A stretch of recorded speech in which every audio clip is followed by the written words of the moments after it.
Jersey, stand the up, okay? Here we are again, y'all. It is Barb Meets World, and I'm back to give y'all this recap and review for The Real Housewives of New Jersey, Season 14, Episode 13, When All Is Said and Done. Let's get into it.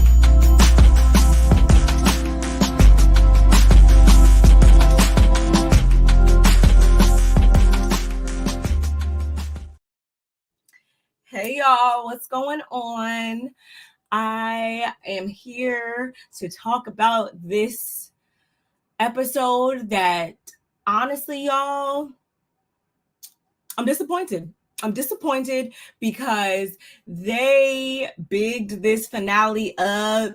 They got our anticipation to the roof, thinking it was really going to be a whole bunch of something. It really turned out to be a whole bunch of nothing, in my opinion. That's just my humble opinion. You all might feel differently, and if you do, I would love to hear what you guys think of the episode down in that comment section. Also, what you think of my commentary, of course. Don't forget to like this video, y'all. It helps me and my channel in terms of the algorithm. So go ahead, hit that like button for your girl, please and thank you. Also, if you're not subscribed to the channel, I don't know what you're waiting for, but hit that subscription button and that notification bell so you know every single time I make an upload, and share it with your people. So you like how I just interwove that, all the housekeeping in there. And I know, pat myself on the back. Anyway, though, y'all, like I was saying, this episode really, it fell flat for me. It really did. I think there was like one detail in here that kind of saved it just a little bit for me. But overall, I will say I was kind of like, so this is what y'all were bigging up this entire time? Andy? Anyway, y'all, let's get right into it. As I said, episode is entitled When All Is Said and Done. And this was basically going to be the culminating final supper, final sit down amongst all of the ladies, because we've learned last week that the house got burnt down that they're supposed to go to, right? Okay, we're all on the same page, right? So we begin with Marge, Jen Fessler, and Dolores. They're all sitting down. Well, it was Jen Fessler and Marge sitting down at Marge's house at first. They were eating cronuts and banana pudding from Magnolia Bakery. If you know, you know. And just having a cute little time. Marge told Jen Fessler what stunt she decided to pull, sending the funeral flowers over to Teresa's house.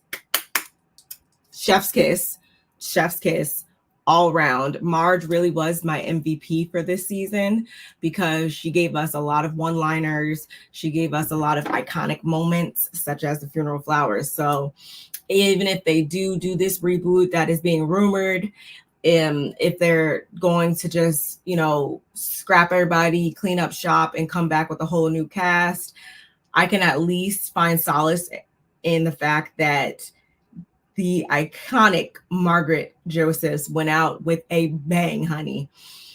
She did. And she did in this episode as well. We're going to get into that. But y'all, this is directly following the sit down that Teresa was having at her house with some of the ladies and her attorney. So they're having a key about her sending the flowers over there, and Dolores calls and she's like, okay, I'm about to come over there, like, and Marge's like, okay, cool, whatever.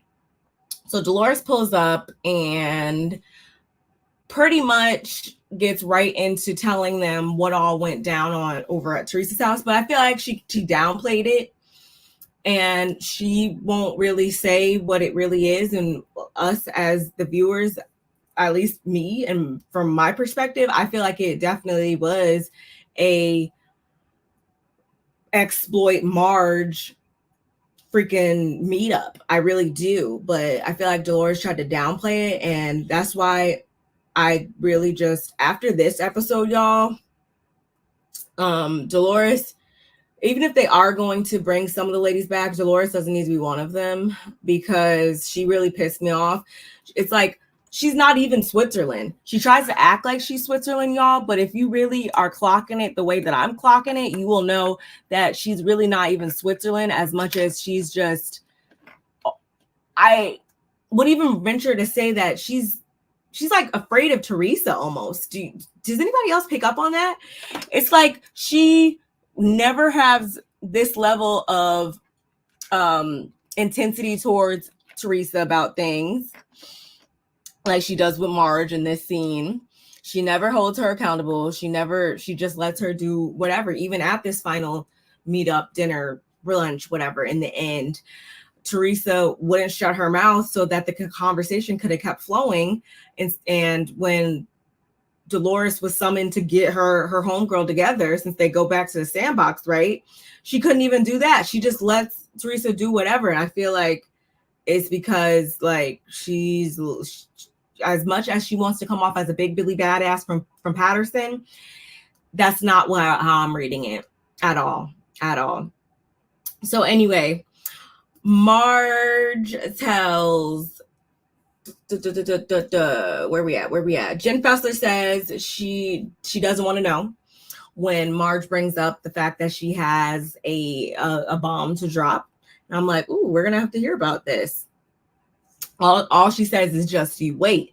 And I'm like, okay, that's the thing with Marge. Like, she doesn't ever, in my opinion, like hide her hand. She always like lets you guys know what she's going to do, or she makes it like obvious.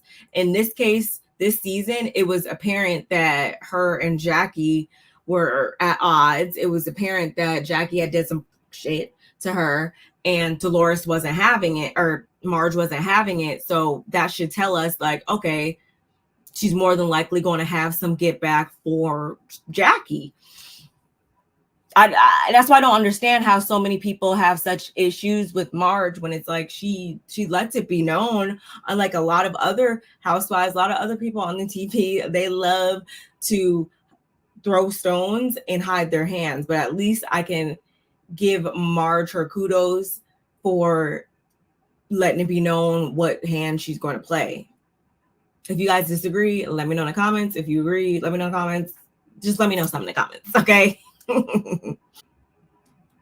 So, as Dolores is telling them Teresa's intentions behind this meeting and everything, and how there's a lot of emphasis placed on Marge collaborating with the ex and going back and forth since back in 2021.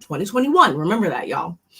And Marge is like, I didn't even know her back then. We didn't even speak back then. Never spoke, nothing like that. And we actually only spoke after New York because I wanted to validate, the stuff about Bo Dietl. And Dolores is like, I just don't understand why you would even speak to her in the first place. Like, basically, like, why speak to X? Like, why even seek her out in the first place? She just couldn't wrap her mind around that.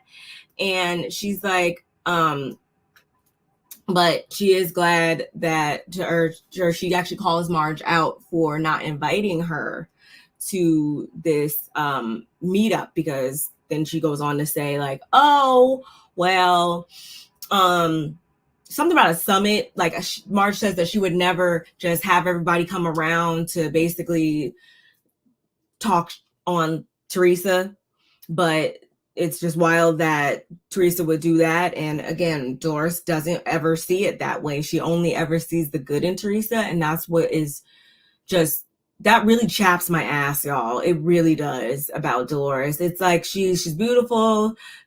She's got like all these other good traits about herself. But when it comes to how she handles her friendship and how she goes about her friendships with Teresa and the other ladies and stuff like that, I can't jive with it. I cannot.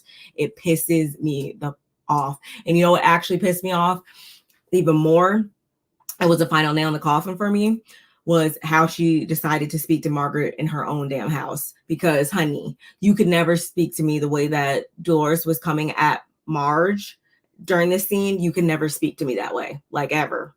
And what's so bad about it is that this is somebody you're considered a friend, and the first thing that comes out of your mouth is you're lying, see you next Tuesday. It'd be one thing if it was coming from an enemy, but it's like, you're supposed to be my friend, and it's like, we should be able to talk about these things, but you just decide to get super mad.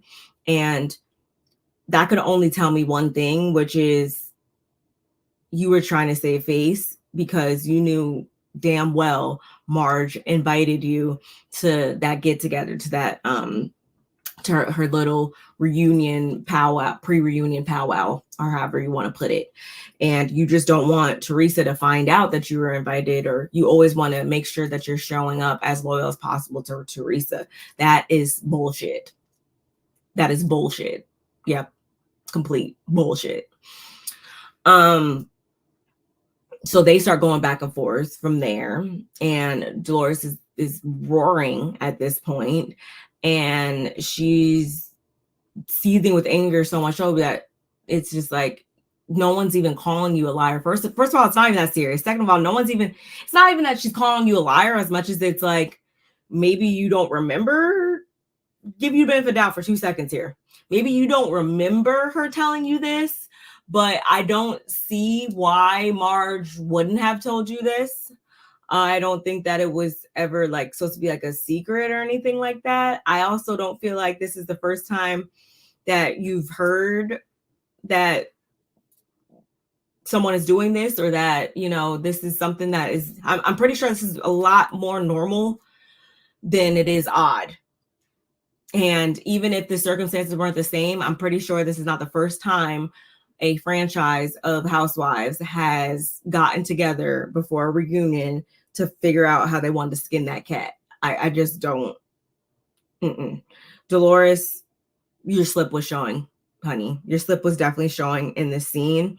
And I mean, good enough for them that they were able to get over it in the end and kiss and make up. And Dolores wants to attribute how she came off to her being like having a long morning or whatever. Like, no, fuck that. You can never talk to me crazy in my house, and you can never talk to me crazy and drop the levels of respect when we're supposed to be friends. Because again, I don't feel like Marge was necessarily calling her a liar, and it wasn't even that it was that serious in the first place to even get that mad and have veins popping out and just looking just stupid as fuck. Like, I'm sorry, y'all, that I'm cursing so much, but it's just like, I want you guys to really understand that, and I can articulate myself without cursing, but it's just like, that's just how like low down she was getting, she being Dolores, I feel like, in this scene. So I'm using words that compliment that type of behavior that I saw,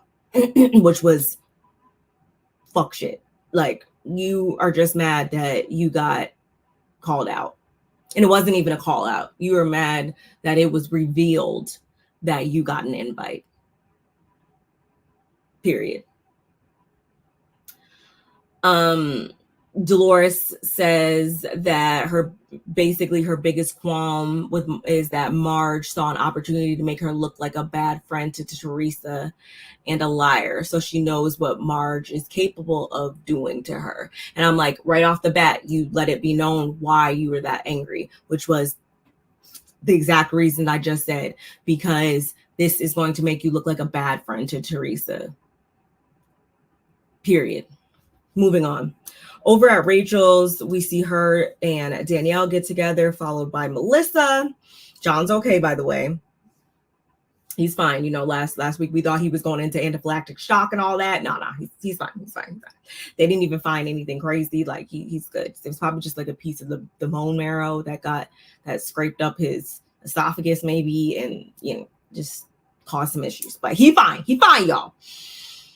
So Danielle fills Rachel and Melissa in on what went down at Teresa's powwow, because of course none of them were invited, Melissa or Rachel. And Melissa says that the ex was reaching out to all of them via all different types of, correspondence. So why is this even so crazy right now? She even says that the niece came up to her down the shore, if I'm not mistaken, the niece, Louis' niece. And I'm just like, all these people can't be lying. And I'm saying that with full knowledge that all these people cannot be telling the truth as well, y'all. And what I mean by that is, do people come out the woodwork to make up lies and get their little 15 minutes or, make up rumors about these, public figures, celebrities, whatever you want to call it? Yes, that 100% happens. But everybody can't be lying on this man, Teresa, especially when we seen, I don't know, in the season trailer, you guys arguing about some financial stuff or whatever that, hey, Bravo, you didn't even freaking air. Yeah, calling you out about that. Yeah, that's for one. And two, just simply put, everybody can't be lying about him. And do I feel like Marge talked to the ex before New York? Yeah, I totally probably can see that happening. But I also feel like she was being genuine to a fault to you, Teresa, and instead of taking heed to the things that were revealed as it pertains to your husband, you instead want to blame it all on Marge and put the blame on this person and blame on that person. And Joe actually speaks on this later, that the thing with Teresa is this can't even be bothering her that much as it must be something. It must be something else, because a true old school Italian is not going to let the world know what's really truly, bothering them deep down inside. So if it was really truly this or whatever, you wouldn't even be talking about it. And that's not to say that like you aren't stressed about this, but it's just like it has to be something even deeper. And I feel like it's the fact that you're realizing that you shouldn't have never married this man, and instead of giving the Marges and the Joes and the Melissas and the this person and that person, instead of giving all these people the satisfaction of saying like, yep, y'all told me so, definitely shouldn't have married him or whatever, you would rather just get angry at everybody and be on some my husband type of ish. And that's why I look at Teresa as an individual who's less than smart on the show. I really do. Don't know her from a can of paint. She could be sweet as pie in real life. She could be all these things, but from how she's depicted on the show, she seems less than smart, because it's like, honey, the writings were on the wall. And I feel like even how they interact and stuff like that should be going on behind the scenes. It'd be going down behind the scenes for real. It definitely does. And that's why I'm pissed off that they didn't air that clip of them talking about money or whatever. That really pisses me off. And that's not the first time that Bravo has done something like that. We didn't forget about Miss Dr. Wendy Osefo down at Potomac talking in her language about, she was last season or whatever, they cut out a part of that reunion where she was talking in her language about whatever towards Aneka. That's just the first example of that I can come off with, y'all. But that's not the first or second time that they have cut something that they put in the trailer that was of pretty much big significance, at least for me. Moving on. What else happened between Rachel and Miam? Melissa's like, what is this all about? This Last Supper type of that Dolores is going for. Why are we having this? Like, what is up with that? And Danielle's like, just to get everything out, clear the air, whatever. And for her in particular, she has a lot of things to get off her chest, especially as it pertains to Jennifer, of course, because, despite how we may feel about her, y'all, Danielle did think that she was forming a genuine friendship with Jennifer Aiden. And because of that, she just has, some things that she would like to discuss with her. And what better time than to do it at this culminating Last Supper? But my thing to Danielle is like, do you really think that that was going to go that way? Do you really although you thought at the time that was really your friend, it's been revealed that it's not, and you see what this woman is capable of. I wouldn't even had anything to say. And that's why we're getting a reboot, apparently, is because none of these relationships are salvageable, y'all. If you didn't see it throughout this entire season, you can't tell me that you didn't see it in this last episode. And it sucks for the Rachels and the Danielles, especially, I feel like, because I think they have a lot more seasons in them. I think they're really coming into their own with this whole Housewives thing, especially this season. But unfortunately, it sucks to suck. Didn't that happen over on Roni as well before they did the reboot?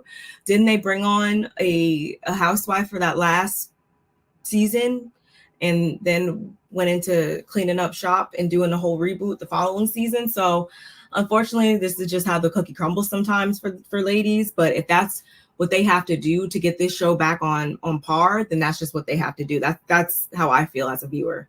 I want to see a good show at the end of the day. And if it means that we need to do some subtractions and some additions and some handing out of the pink slips and white boxes, then so be it. Sorry. Moving on. Also with Danielle, or aka Bougie, which I think is a really cute name. I don't see that as a bad thing at all. I think that's cute. I don't feel like it's a bad thing to be bougie. I don't. So she's carving up some pumpkins with her children and Nate, of course, and the kids, they have no idea what's going on in the family. They think that, you know, their grandfather is the best granddad in the world. So because of that, Danielle never wants them to feel differently. She doesn't want to taint that their image of him. So we're just going to refer to him as Sam during this conversation when they're in earshot of the kids. And the only reason why I'm bringing up her dad and that whole relationship is because she had decided at this point that she wanted to text him, and she does. And I want to say what he said back to her was sweet enough. And she's like, you know, he's never said all of that to me before in that way. And Nate is like constantly, of course, encouraging her and being a support system to her, and, you know, saying how, you know, baby steps at the end of the day. And I feel like, although I can understand that people closest to us are the ones that also oftentimes hold the power to unfortunately hurt us the most at times, I do still feel like Danielle might be just a little like extremely sensitive. I hate to say too sensitive, because it's just like, at the end of the day, I never want to police anybody else's feelings or tell them how they feel or that they need to tone it down or turn it up or anything as it pertains to feelings. But in this case, it's just like, girl, do you seriously feel like we need to know? I need to know more. Ultimately, I need to know more about what went on between her and her brother and now the dad. Yeah, it's just, there's still some question marks that I have. And I feel like until I get those questions answered, it's just looking like Danielle is just like super sensitive, because I just don't understand the issue other than, yes, your dad took your brother's side, but until we know specifics, that just looks like you're somebody who wants everybody to side with you. And when you don't get your way or that person siding with you, you have an issue with it. And that's like kind of childish, actually, because not everybody's going to agree with you all the time. Just saying. Moving on. Louis' sentiments about Marge and her family. So as everybody's preparing for this culminating Last Supper, we get some very passionate sentiments from Louis, and he wants Margaret to suffer, her and her family to suffer just as much as he has suffered, him and, you know, their family. What other colorful things does he say?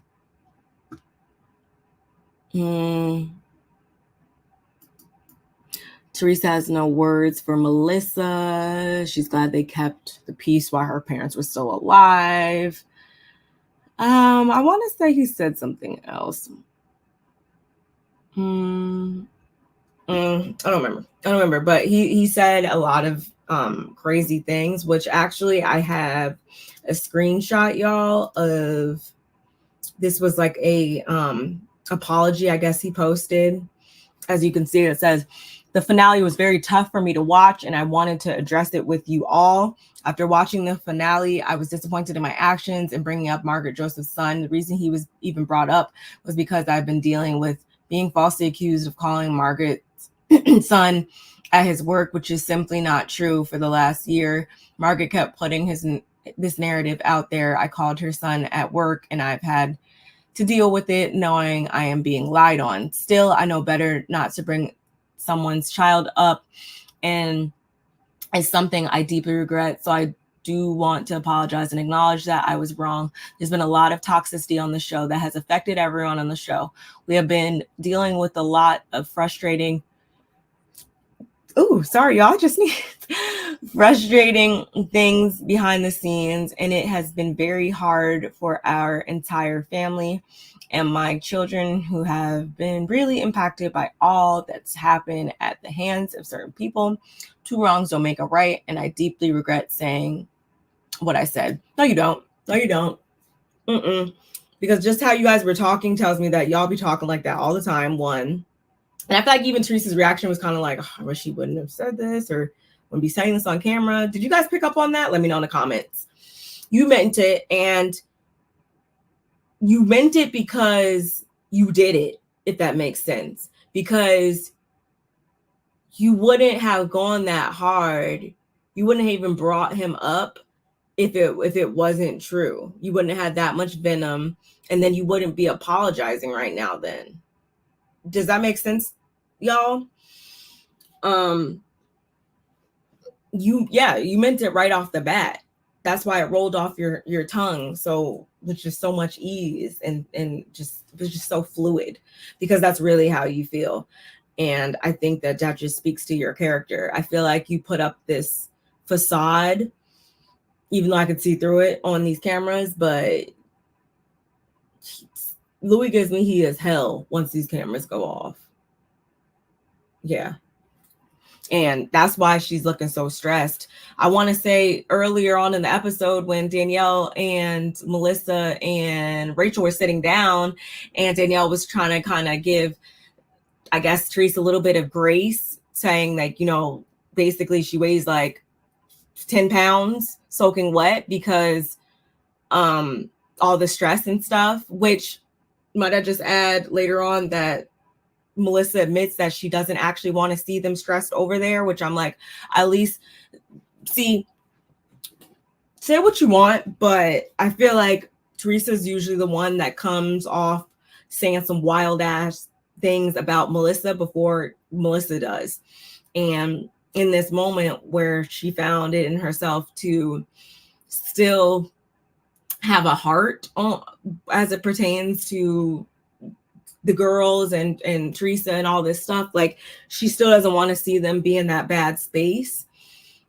Because, honey, let me just tell you, you can never disrespect me and come for me and talk to me crazy like how Teresa had been just giving Melissa the blues for all these years. And by no means, again, y'all, as I said in the beginning of the season, am I a stand for Teresa or Melissa? I'm not. I think they both have their pros and cons, but I do feel like Teresa has had her foot on Melissa's neck since A1 day one. And I'll talk about that later. But I just wanted to bring that up right here, because what freaking Rachel said in response to Danielle's comment was just sent me, y'all. She was like, yeah, she looks like that because she's on Ozempic. And I was like, two things can be right at the same time. She can be on Ozempic and she can't be stressed. Can we all agree on that? Let me know. Don't forget to like the video also, y'all. So yeah, Teresa has no words for Melissa. And yeah, so nobody has any words really for anybody except for Danielle to Jennifer. I'm just like, what is the point of this? Like, if it was me, I would have gotten to like episode 4 of this season and been like, we could just cut this right now. Like, you guys can all just go home, because none of this is salvageable at all. So moving on, Joe and Melissa, they even have a conversation, and she asks him basically how he wants her to navigate it, or, you know, basically just like, hey, do you want me to freaking drop down my boundaries? Like, how do you want me to handle this or whatever? And he's like, I've been happier, you know, it sucks, but it's just like after Louis burned me multiple times, like what do I look like trying to like, I'm good, totally good on that. And that's when he brings up that she's an old school Italian, and what's really bothering her for real is what she's probably not saying, because that's just what they do when they're old school like that. So I'm like, okay, I guess that makes sense. I'll give him that. I'll give him that, definitely. But I just feel like Teresa's just obsessed with her brother. Y'all don't ever feel like that? Like, even if it wasn't Melissa, she would still have an issue with whoever he chose, because like she just seems like super obsessed with him at all times, and I just don't get it. Like, it's like giving a little low-key flowers in the attic almost sometimes. I'm sorry, I said it. Oh well. Moving on.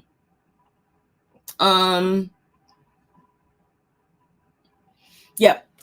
Last scene, final supper, final dinner, final meetup, whatever you guys want to call it. It's all hands, of course. And it's also supposed to be co-hosted by Jen Fessler. And the only reason I bring that up is you will see here very shortly, because Jen also can, she can get her pink slip and white box too, for how I feel like she handled this entire thing. But I'll save that.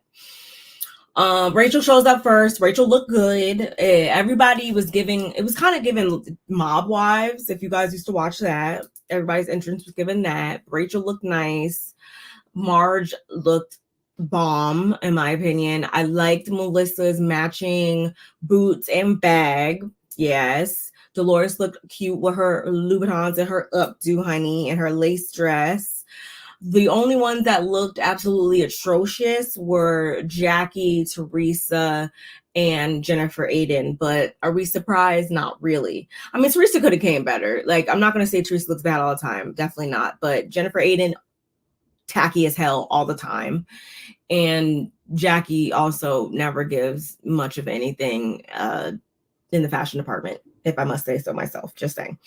So they're all showing up, and Teresa actually shows up last. And as all the ladies are showing up, we're getting flashbacks of the interactions over the last 2 years, last 2 years plus, actually. I want to say there was some additional flashbacks that were beyond the last 2 seasons. And when Teresa shows up, she's like, oh, am I the last one? Like, just annoying, just trying to have a moment, I feel like. And she's all like, hi, huggy kissy. I don't want to sit across from her, because you're going to end up wearing that. So I'm just going to try to control myself. I'm like, okay, who's really the childish one here? Because seriously, anyway. And I'm like, last time I checked, you have issues with pretty much everybody on the side of that table. So where are you going to sit? In the parking lot? Like, not really understanding. That kind of fell flat for me. And I'm like, you've already hurled things at Marge in the past, so I don't know what makes you so different today, but okay, whatever. But they allow her to move her seats or whatever, because the way that Dolores wanted it set up, she wanted everybody to be across from each other that has issues with each other. So yeah. And pretty much Dolores and Jen Fessler, they open up the floor to the ladies to begin clearing the air. And they start off with Jennifer and Danielle. And Danielle starts speaking first. And she's like, you know, she wanted to have, you know, conversation or whatever, and be, you know, calm and balanced and all that. And Jennifer immediately starts drawing shade. She's like, if you're capable of that or whatever. And it's just like, last time I checked, you started the stuff first with this lady. Like, I hate feeling gaslit as a viewer. And Jennifer Aiden makes me feel gaslit like week after week, especially with this whole party physical altercation of it all. You're lying. And just she was, what's his name? Peeves. Like, she gives like Peeves the poltergeist. That's Jennifer Aydin's new name, because she's just like an agent of chaos. And the way that she was snickering and just she has an evil heart, if you ask me. She has an evil soul. I'm sorry, I'm saying it, but I'm not sorry. That's just how I feel. Like, she thrives off of like toxic situations like this and discourse. That's how I feel, y'all, and I'm sticking beside it. I don't care. And I feel like they start to then go back and forth even more. And Danielle, it's like, at what point, y'all, are we gonna stop with the easy, low-hanging fruit reads? The call, either you're trying to slut shame somebody or financially slame somebody. Can we retire those things, please? Like, they should have retired like 10, 15 years ago, if you ask me, because that's just so easy to say. And that's immediately where Jennifer went with it, trying to call Danielle broke because of how she handled the charity event, and talking about how Danielle's jealous of her. And it's just like, y'all, we are in an entire, like, the economy is in shambles right now. And even despite that, and as high as inflation is and as high as my bills are every month, there's not one time I have ever wished to be Jennifer Aydin, period. Like, I don't care, 18 bedrooms, but yeah, your home is literally like full of nothing, as Danielle is saying. And you're just jealous because she goes home to whoever she, not whoever she goes to. You're just jealous because she goes home to her husband, who actually shows interest in her and the things that she has going on, and just, they genuinely seem like they like each other. You and Bill don't even seem like you like each other or even come in contact with one another more than for like 5 minutes per day when you guys are filming these scenes together. And then I want to say, as soon as they click, as soon as they go and scene, he takes his ass right on back out to the pool house. Tell me something different. Anyway, and y'all, when Danielle said that, like, I go home, my husband, and he's waiting for me at the door, you know that it struck a chord with Jennifer, because she drops it even lower and turns to now body shaming other people. And no, I'm not going to sit here and say that she's the only one that has done this and hasn't gotten any shade. Like, no, I do feel like at times people say things on these shows and sometimes it gets swept on the rugs, or sometimes it doesn't, or whatever. But in this case, y'all, I feel like it was nasty because, once again, I don't feel like Nate bothers anybody, first of all. And two, also seeing as though he was like gravely ill some years ago or whatever. It's like, you never know like why a person may appear a certain way or what they're going through internally. Have we not learned anything from Chadwick Boseman? Like, come on now. But Jennifer is sitting over here with her several plastic surgeries and her being on Manjaro and the nose jobs and all this stuff. And I want to even say her daughters were bullied for their weight or something like that. I want to say I read on Twitter. So it's just like, you are saying all this, and it's just because you feel some type of way because a hit dog's going to holler. And right now Jennifer Aydin was hollering, honey. You're just mad. And you proceeded to drag down somebody who has nothing to really even do with the situation directly. And a lot of people, I feel like, were saying, well, Danielle brought it up first or whatever. I don't give a goddamn, because I'm still going to take it on back to that scene by the pool at the party, whatever, where Jennifer Aydin put her hands on Danielle first. I don't care. Like, so if it's on site, if I'm going to give you the blues every single time after that, it's just going to be what's going to be. And last time I checked, Jennifer Aydin's the first one to always be having something to say about the Joe Gorgas and this person and that person about their marriage and stuff like that. So this is the first time she's had somebody's husband's name, their marriage, in her mouth. like the video. But where I also gotta be equal in my commentary is how I have to also hold Danielle accountable for her actions in this moment, because I feel like she could have just it's so easy to read someone like Jennifer Aiden. First of all, what the fuck did you have on? First of all, like every time you come out the house, you look like you just put on as just let me get the, you know, like when the designers make the items and it's just like, this is like the only thing that's available on the ready to wear, always available on the website items that is just like, don't nobody really ever buy these, but they're just always in stock. And it's just like you scroll past, it's like she goes directly to that section of the website and buys those items that are most commonly scrolled past. That's what I see with Jennifer Aiden, her fashions, first of all, because that Versace dress, like, who goes to the store and is like, yep, that's me right there. And I get it, we all have our own styles, but honey, get a stylist. 1, 2, you want to talk about somebody's husband, but you are the same person that has a husband that when she said, yeah, and your husband with the boobs or whatever, and you got the brawn, I'd be like, yeah, and your husband with the side puss and the infidelity, because then who would have been lunging at who? Because Danielle, due to how you reacted in that situation, it allowed Jennifer to play victim, which she went right into doing, talking about how she like tried to jump back like she's scared or whatever. And then you got Teresa talking about cut it out. And then Melissa also was like, you were one to talk. You're like the queen of this, which is true. Although Melissa added in a couple comments during this scene, y'all. And unfortunately, I'm being equal, right?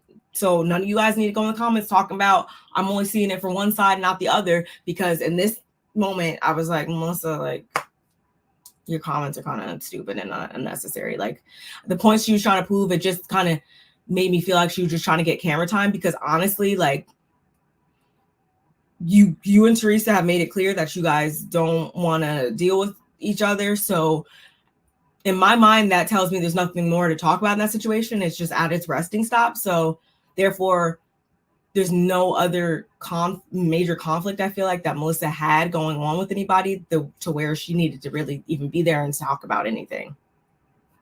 Sorry, Melissa. Sorry.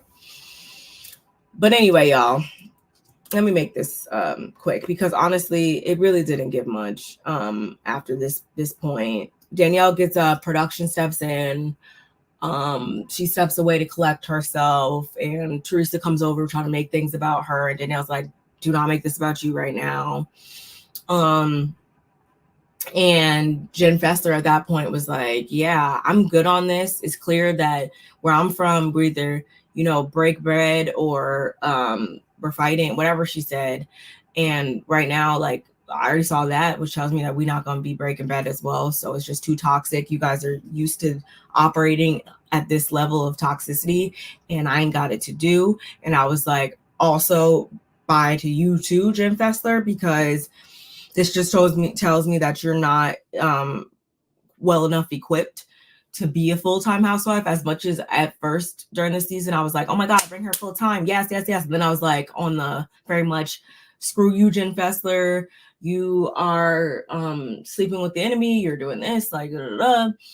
And then in the end, it's like she did redeem herself from all of that. But during this scene, I was just like, yeah, you're not really built for this, because first of all, you know, you watched the show before you came on, so you already knew, because none of, although the Jennifers and the Danielles of it all and the Rachel's and the Teresa's of it all those feuds may be new, like in the last 1 or 2 seasons. The Melissa and the Teresa feud has been going on since season 2, right? So you can't tell me that you didn't know that this particular Housewives show operates at any lesser levels of toxicity. You can't tell me you didn't know that.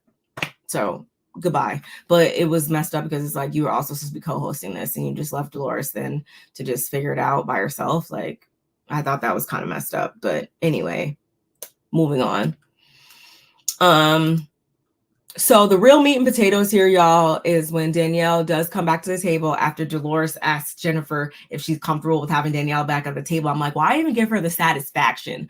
Literally, that made me vomit almost at that point, because I'm just like, this lady's really, you guys are really allowing her to play the victim when you know that she purposely starts these fires all over the place all the time. And again, that's not to negate Danielle's actions in the scene, but like, come on, give me a break.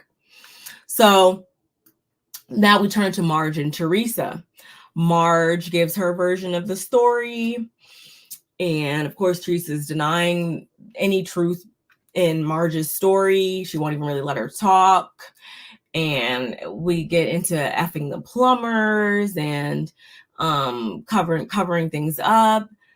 And we also had a confessional with Jackie admitting to being a part of the takedown last year and covering up everybody's attendance because she didn't want to, start anything.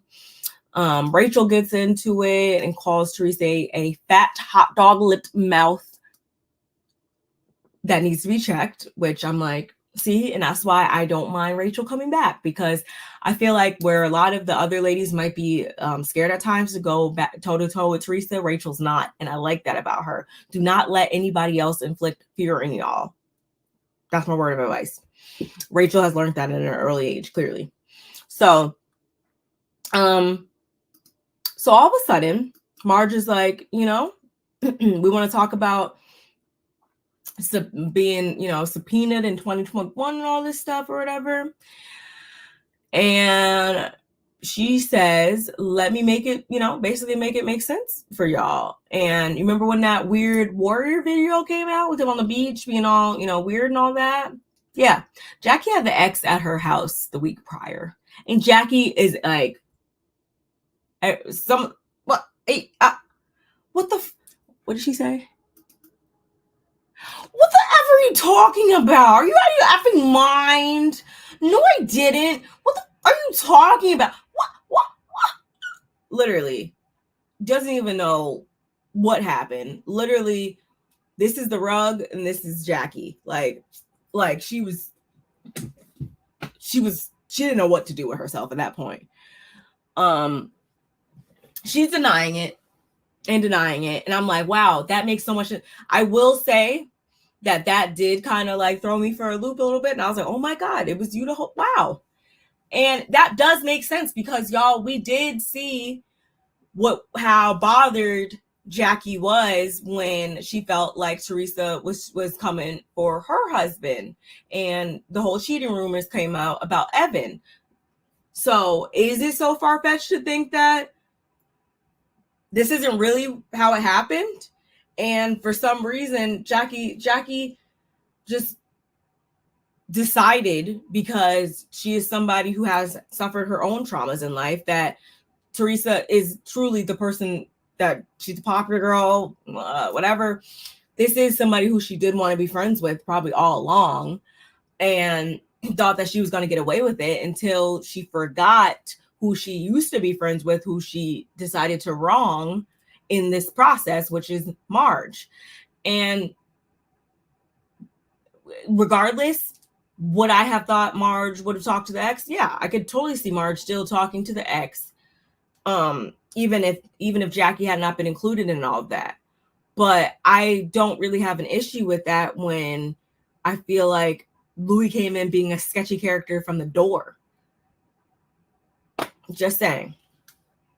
So finally, though, y'all, after she denies it, Jackie turns to Teresa and is like, yeah, so I actually did do that. I talked to her, and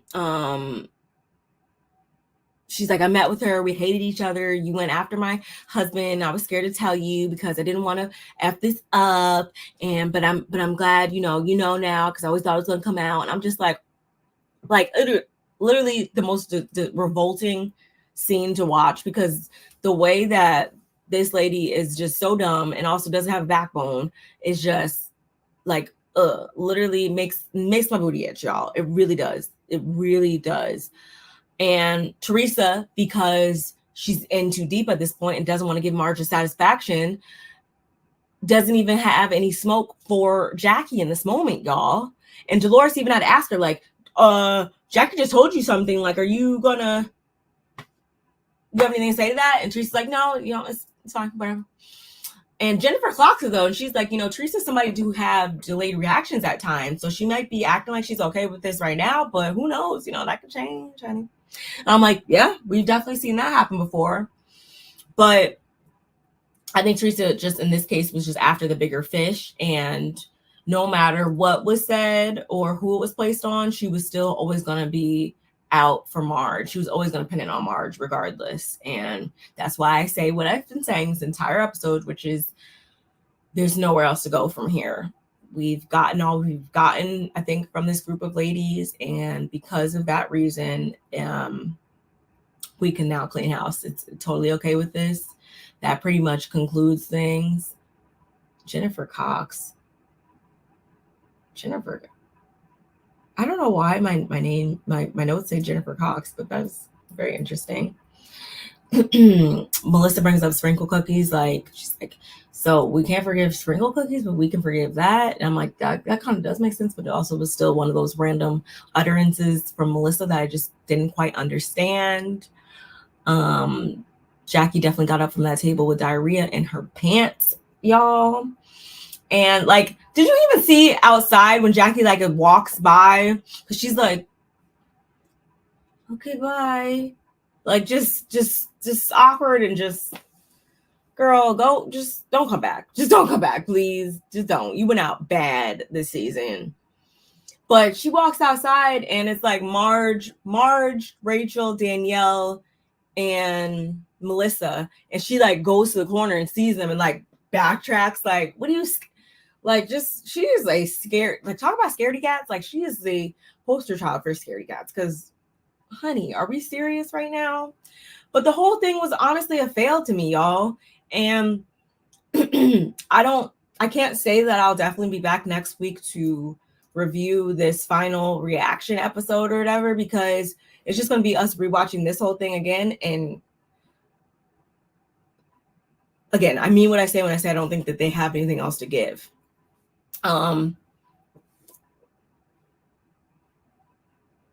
That's just how I feel about this season. I don't really have too many more words for it because it just was so just. Marge did have a great one-liner though when she's like, yeah, you subpoenaed the wrong. Iconic. So y'all can let me know in this comment section of this video how you guys felt about my commentary, how you guys felt about the season, how you felt about this episode. Let me know it all in the comments below, because like I said before, I don't know if I will be back to recap and review that last episode because I don't quite honestly see the point fully. So yeah, let me know, y'all. I definitely enjoyed this. Nonetheless, I enjoyed giving you guys this content this season. We done got through another season. And I just also would love to know your guys' predictions of, where you think the show is going to go in the future in those comments as well. But yeah, I enjoyed you guys. As always, don't forget to like, comment, subscribe, and share. And yeah, I'll see you guys in the next one. Bye.